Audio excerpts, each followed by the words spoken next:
Six Ages Gaming is brought to you by GamersGauntlet.net. Check them out for all your singles, sealed product, and playmats. Alright guys, welcome to another Deck Spotlight video. This is Matt, brought to you by Gamers Gauntlet. Today we have for you the Grixis Incarnation list, or Blaze Blue, whatever you want to call it, Blue Blazer. Has many names, but it really beats up on the more aggressive decks.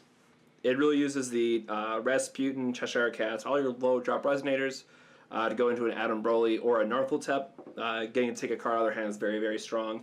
And sometimes just having a turn 2 800 really can put the brakes on the more aggressive strategies if they're not playing splits main deck or things of that nature. So first we'll talk about the ruler, then we'll go into the stone base, and then finally I'll go through the cards of the main deck. Alright guys, up first we have Blazer. He's been around, missing lately, but has recently been coming back up with Bahamut decks and Valentina 2.0 decks. In this he's just really great for will fixing since everything can produce red. And then on his J-Ruler side, if you're not familiar with it, comes into play, kills something, and when you combo with Deathscythe, there's absolutely no way to save their J-Ruler. So it's a great way to counter J-Ruler aggressive strategies and not have to worry about those types of cards in your main deck. The only concession that you have to make is having 2 Deathscythe in the main deck, which stops them from granting imperishable and swiftness. So sometimes just playing this early and stopping a Bahamut from getting in that 1 extra attack can be very relevant. We also have the One of Horn, which, as you'll go on, what you'll see in the video is we have a lot of fodder in the deck, so your graveyard can fill up very quickly. So sometimes you just want to recycle your graveyard and get everything back. So going into our 1-drops, we have Rasputin. This is great because it counts for all the fodder in the deck for your Narthelteps, for your Hosters, and you get to buy it back. So it's really important to notice that you want to aggressively mulligan, can't speak, for these cards because they're going to allow you to play those Narthelteps on turn 2. And sometimes you just want to play your Hosters as well. The other, king 1-drop between this is Cheshire Cat, and the other one's Rookgrave, which I'll talk about in a minute. Turns out always drawing 2 cards and being able to pitch a dead card back to the top of your deck, which then you cycle away if you're playing Adam Broly, really helps you filter your hand, make sure you have the right answers at the right time. And again, because it shuffles back in, it's like a free fodder cycle that you don't have to pay to, say, 200 life off Rasputin. 4 Rookcags. This is for tutoring out the Susans, tutoring out the Hosters. Sometimes you just need to find Guinevere in a pinch, so you can sacrifice other things and get card advantage out of. Turns out Guinevere and Rasputin's a really good combo against the other mid-range or control decks. So this is something that can also be incarnated off of Hoster, which just produces all sorts of great value. Then your more techie 2-ofs. 2 of Guinevere, again, just turns out banishing your own Alice's Scouts, Rasputins, things of that nature are pure value. Speaking of Alice's Scouts, we run 2. I didn't credit this card at first, but turns out when you sacrifice it to Adam Broly and just get to draw approximately infinite cards, it feels great. And then lastly, as kind of just another meta concession and something that everyone is playing, we have 2 Barriers of Shadow. This is great for all the Reflect decks that want to be running Orb or the Bahamut decks. We haven't seen it yet, so knock on wood. Baja Blast has actually made a couple appearances in Italy, so having these main deck as well as Deathscythe can really hurt their strategies and just give you basically the game 1 auto win. Going into our 2-drops, we have 3 Flames of the Outer World. Now this could be 4 as well. There are a couple of tech choices in here, but this card is just too good not to run. We have 2 Heras. Since everyone's playing Regalia lately, it's basically just a 2-drop draw a card, 500 body. In a pinch, you can destroy your own Deathscythe since you can get them back anyways. And later in the game, if you want to set up for a Horn Shuffle, you can exile the cards you don't need while Deathscythe is in the graveyard.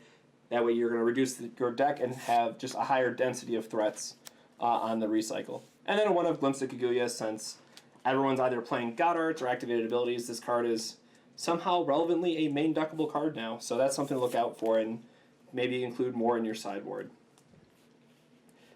Going into 3-drops, Adam Broly. This card just does a lot. Get rid of Rasputins for minus 400 life. Get rid of the Rook Eggs to deal 400 damage or something. Again, drawing extra cards off Alice's Scout. All the good value that can be generated off this guy. Speaking of what the Rasputin fodder is great for, 3 Narthelteps, an 800 body on turn 2, then you get to discard one of their cards, and then again you're just buying those Rasputins back is just pure value. We can again stonewall a lot of decks early on. Because we want to find out about the Rook Egg, we have 2 Hosters. Not a lot of additions being played right now, so he's always going to be able to hit something, and again, just being able to incarnate this, kill one of their dudes, and having something that can, in theory, trade with the Lancelot is great to have on your board against early rush decks. Because everyone is playing a lower curve right now, 2 of Dark Pulse has been playing extremely well. Prevents you from getting catwalled. Can really get rid of those Lancelots and things of that nature. For our last 4-drop, there was a 1 of Meth. It was supposed to be the 4th Thunder, or 4th Flames of the Outer World, pardon me. But he decided that he didn't want to play the 4th Flames, might be in the sideboard, but sometimes Meth is just a good enough 4-drop to get there since he has a 1500 body. And then lastly, I don't know a Rook Egg deck that wouldn't be complete with at least 1 of Susan. Since it is tutorable off Rook Egg, it is just pure value to have in the deck because you can surprise your opponent, kill something on enter, and because it has Pierce, it can hit for 1200 damage and can end a game for you out of nowhere. Now talk about the Stones base because I wanted to spend a little bit more time on this. Once I go through all of them, you'll realize that there is split in the sideboard. So that is one of the main things that we like about the deck is that it is able to play split out of the sideboard and do a lot of damage that way. So 4 of Dark Depths, again, since Blazer is an attribute fixer, they're going to tap for red as well. So the only colors that you need in your stone deck are blue and black. After that, we have 3 Magic Stones of Water. Again, you just want to be able to play your Cheshire Cats, you want to be able to play your Alice's Scouts. You don't always have to worry about playing them super early, but they are for being able to play them at some course in the game. A 1 of Moojart. This is just a very interesting tech choice. If you draw your Susan early enough, and you somehow have a turn 1 or turn 2 Moojart to a turn 2 blue source, sometimes you can just turn 3 Susan someone. Not super relevant, but it's in there just to be cute, and it might actually have some value.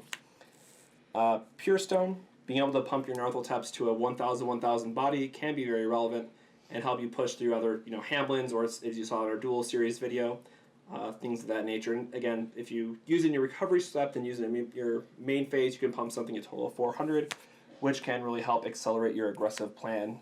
This deck doesn't get out of the gate fast, but once it turns the table, if you have like an early Narthotab and Umbrella, it can be very aggressive. And then lastly, just a 1 of Darkness Stone, because we need to be able to cast those Rasputins early, and because we want to make sure that we have the will attribute needed to really accelerate that turn 2 Narthotab play.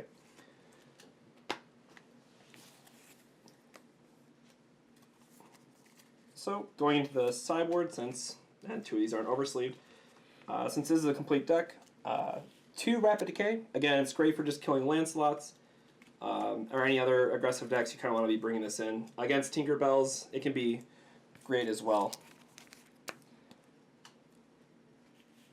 3 Thunders. Again, this can be great for against early aggressive decks, or if you need to help have burn for the late game, it can really help shave off their life totals, and again, being a 1-drop, 500 damage is always just going to be playable pretty much now and forever. We have a 1 of Susan to bring it up to 2, and then we have 2 Ames in the sideboard as well. If you're expecting Alice's World or anything that's going to have a lot of dragons in it, maybe there's a Bahamut, something of that nature, a Sylvia, this is just always a good combo to bring in because they're not going to have a way to kill the Susan before that Ame comes down and hits them for essentially a total of 3,200 damage and can end the game on the spot. 1 more Glimpse of Kaguya. Again, everyone's playing these activated abilities, and you want to sometimes cancel some God Arts, so it's very relevant to have this, especially if you're expecting a lot of Valentina 2.0. Against Valentina 2.0 or other Bahamut Rush decks, we have Deathscythe. We have a card that I see a lot of people have been forgetting about, Crime and Punishment. This is, if you have Deathscythe, it can just surprise your opponent and kill them with, 1 Fire Will. So this is definitely a card that I would recommend people check out again and see how strong it can be. Sure, it can kill a Resonator too, but mostly just being able to kill a J-Ruler focused strategy when they might not be expecting it and you already have Deathscythe out can be absolutely huge. And the main package, the sideboard that I really like about this deck and what made it really good several months ago and thankfully now is coming back is Split. Because you do run a more basic stone package, sure, it goes up to a little high because of the Mooj Art and the pure stone, we can easily cut down to just a pure stone if you'd like. Split is just going to be able to kill a lot of decks lately. Sometimes even just resolving one's going to be enough based on if you're going against another Rasputin deck or if they're just not expecting it. So that's something that I would definitely consider. So to talk about the deck a little bit, and this can be hard to get all in here, but so for your 1-drops, you're going to be having any one of these 4. Again, Rook Egg is really great for being able to tutor up a Fire Resonator. Maybe you want another Hoster. Alice's Little Scout, I almost said Alice's World. Alice's Little Scout is great for drawing a card. Rasputin just being able to regenerate herself and be able to pay 200 life, get her back. And then Cheshire Cat is great just for hand fixing and being able to draw an extra card off Adam Broly. And then what you want to be using them for in the deck and the main packages would be Adam Broly, because he can produce insane value with, say, a Rasputin or Cheshire Cat. Or if they have like an early game Tinkerbell, you can just kill it with the 400 fire damage. Nyarlathotep lets them steal a card, and hopefully lets you see their whole hand. And I can't stress enough how great information is in this game. And then lastly, you have the Hoster, which lets you kill something and can really set them back a turn. And you essentially play off a Rook Egg and a Rasputin, so you get to then search your deck for another Rook Egg or another Rook Egg or another Hoster, and then the Rasputin, you just pay the 200 life and get it back to your hand. So that is the Grixis Blazer Incarnation deck in a nutshell. And for those that don't know, I'll make sure to type it out. But Grixis basically just stands for Dark Fire Water. So that's all we have for you guys. We hope you liked the video. Again, make sure to check out gamersgauntlet.net for all your Force of Will needs. Make sure to drop us a like, drop a comment down below, and make sure to subscribe for all future Force of Will content. Thank you guys. Have a good one. Thank you so much for watching.